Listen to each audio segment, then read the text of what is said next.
ಏನು ನಿನ್ನೆ ನಡೆದಂಥ ವಿಧಾನ ಪರಿಷತ್ ಚುನಾವಣೆಯಲ್ಲಿ ಇವತ್ತು ನಮ್ಮ ಪಕ್ಷದ ಕೆಲವು ಶಾಸಕರು ಮತ್ತು ಬಿ ಜೆ ಪಿಯ ಕೆಲವು ಶಾಸಕರು ಅಡ್ಡ ಮತದಾನ ಮಾಡಿದ್ದಾರೆ ಅಂತಕ್ಕಂಥದ್ದು ಸಾಕಷ್ಟು ನಮ್ಮೆಲ್ಲರಿಗೂ ಕೂಡ ನೋವು ತಂದಿರತಕ್ಕಂಥ ವಿಚಾರ. ಅದರಲ್ಲಿ ಈಗಾಗಲೇ ಬಿ ಜೆ ಪಿಯವರು ಸತ್ಯಶೋಧನೆ ಅಂತಕ್ಕಂಥ ಒಂದು ಸಮಿತಿಯನ್ನು ಏನು ಮಾಡಿದರೆ ಅದನ್ನು ಜೊತೆಯಲ್ಲಿ ನಮ್ಮಲ್ಲೂ ಕೂಡ ಸುದೀರ್ಘವಾಗಿ ಅದ್ರ ಬಗ್ಗೆ ಚರ್ಚೆ ಮಾಡಿ ನಾವೆಲ್ಲರೂ ಕೂಡ ಶಾಸಕರು ನಾವೆಲ್ಲ ಆತ್ಮಸಾಕ್ಷಿಯಾಗಿ ನಾವೆಲ್ಲರೂ ಕೂಡ ಈ ಪಕ್ಷಕ್ಕೆ ದ್ರೋಹ ಆಗಬಾರ್ದು, ನಾವೆಲ್ಲರೂ ಕೂಡ ಇವತ್ತು ಪಕ್ಷದ ಇದರಲ್ಲಿ ಚಿಹ್ನೆಯಲ್ಲಿ ಗೆದ್ದಿರೋದ್ರಿಂದ ಈ ಥರ ಯಾರು ಮಾಡಿರ್ತಾರೆ ಅವ್ರ ಮೇಲೆ ಕಠಿಣ ಕ್ರಮ ಆಗಬೇಕು ಅಂತಕ್ಕಂಥದ್ದು ಎಲ್ಲ ಶಾಸಕರು ಕೆಲವರು ಒತ್ತಾಯ ಮಾಡಿದ್ವಿ.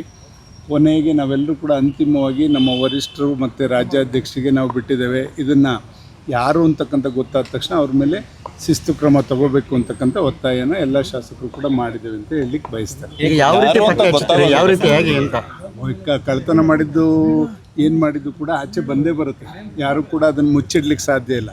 ಒಂದಲ್ಲ ಒಂದು ದಿವಸ ಬಂದೇ ಬರುತ್ತೆ. ಸಂದೇಹ ಮಾಡೋಕ್ಕೆ ಹೋಗ್ತಾ ಇಲ್ಲ ನಾವು ಯಾರನ್ನೂ ಕೂಡ ಈಗ ಅನುಮಾನದಲ್ಲಿ ನೋಡೋಕ್ಕೆ ಹೋಗ್ತಾ ಇಲ್ಲ. ಇದು ಕಾಂಗ್ರೆಸ್ನವರೇ ಹೇಳ್ಬೋದು ನಾಳೆ ನಾವು ಇಂಥವ್ರಿಗೆ ಮಾಡಿದ್ವಿ, ಇಲ್ಲ ಇಂಥ ಏನೋ ಒಂದು ಆಮಿಷ ಒಡ್ಡಿದ್ವಿ, ಇಲ್ಲ ಅವ್ರಿಗೆ ಸೀಟ್ ಕೊಡ್ತೀವಿ ಅಂತ ಮತ್ತೊಂದು ಏನಾದರೂ ಕೂಡ ಬಂದೇ ಬರುತ್ತೆ. ಯಾಕೆಂದರೆ ಮಾಡಿರೋರು ಕಾಂಗ್ರೆಸ್ನವರೇ. ಇವಾಗ ಅವರೇ ಇವತ್ತು ಕುದುರೆ ವ್ಯಾಪಾರ ಮಾಡಿರ್ತಕ್ಕಂಥದ್ದು ಕಾಂಗ್ರೆಸ್ನವರೇ.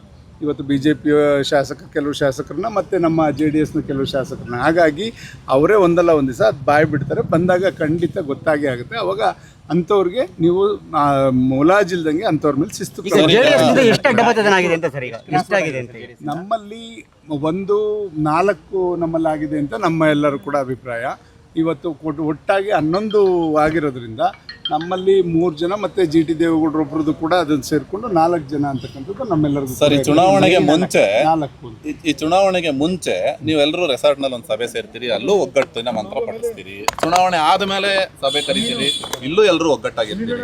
ಚುನಾವಣೆಯಲ್ಲಿ ಯಾಕೆ ಸರ್ ಮತಗಳು ಅಡ್ಡ? ಅದು ನಮಗೆ ನೋವು ತಂದಿರತಕ್ಕಂಥದ್ದು ಅದೇ ವಿಚಾರ. ಯಾಕೆಂದರೆ ಒಂದೇ ತಟ್ಟೆಯಲ್ಲಿ ಊಟ ಮಾಡಿ ಇದು ಅದಕ್ಕೆ ಅನ್ನಕ್ಕೆ ದ್ರೋಹ ಬಗ್ದಂಗೆ ಆಗ್ತದೆ ಅಂತಕ್ಕಂಥದ್ದು ನಮಗೂ ಕೂಡ ನೋವಿದೆ. ಯಾರು ಅದನ್ನು ಮಾಡಿದರೆ ಅದು ಗೊತ್ತಾದ ತಕ್ಷಣ ಅವ್ರ ಮೇಲೆ ಪಕ್ಷದಿಂದ ಉಚ್ಚಾಟನೆ ಮಾಡೋದೋ ಇಲ್ಲ ಶಿಸ್ತು ಕ್ರಮ ತಗೊಳ್ಳೋದೋ ಏನಾರೋ ಮಾಡಿ, ಇಲ್ಲದೇ ಇದ್ದರೆ ಮುಂದೆ ಇದೇ ಥರ ಮಾಡ್ಕೊಂಡು ಹೋಗೋರಿಗೆ ಇದೊಂದು ಒಂದು ಒಳ್ಳೆ ಮಾರ್ಗ ಆಗಬೇಕು ಅಂತಕ್ಕಂಥದ್ದು ನಾವೆಲ್ಲರೂ ಕೂಡ ವರಿಷ್ಠರಿಗೆ ಗಮನಕ್ಕೆ ತಂದಿದ್ದೇವೆ.